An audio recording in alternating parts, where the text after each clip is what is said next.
This is Rachel from Channel 1 News, and we just got news that the 10-footed lion from the Magoo Zoo has escaped. The police are on it now. We're looking. We have the best zookeepers in the world. Magoo himself is looking for this lost lion.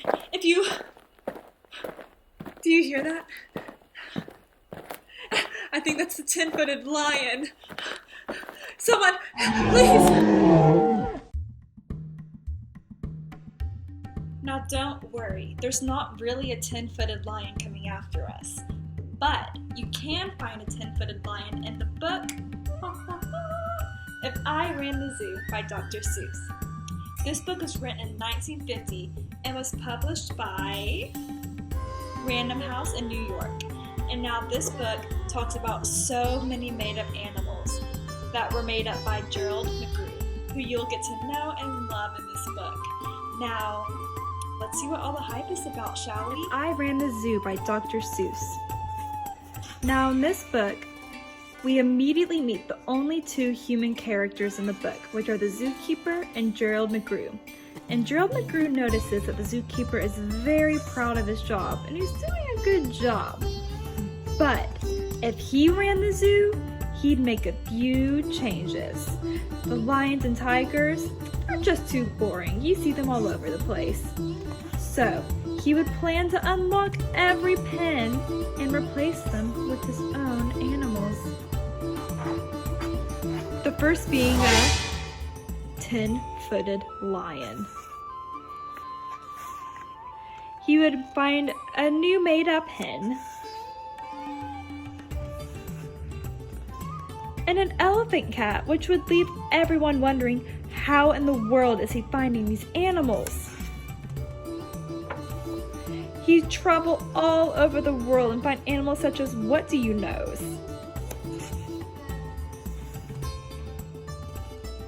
And he'd hunt the mountains of Zomba-Mantant.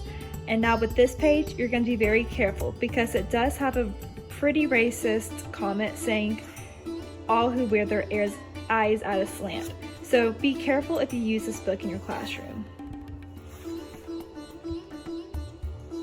He'd catch them in caves and he'd catch them in brooks. Nothing will stop him from getting those Manafa Padafa pells. He'd find some jotes and fill up some boats.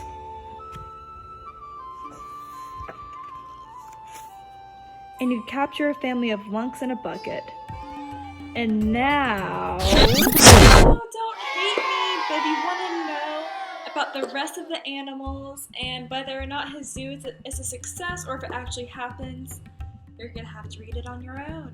And now teachers, this is a book you have to be careful with because of that one little part that talks about the slanted eyes. You have to be very careful about that. But if you do decide to use it, it's a great book to use before a school field trip to the zoo because that is the go-to field trip. So you can talk about zoos and animals you might see in the zoo and let them use their creative little minds to create their own animal and to also rhyme because Dr. Seuss is the king of rhyming.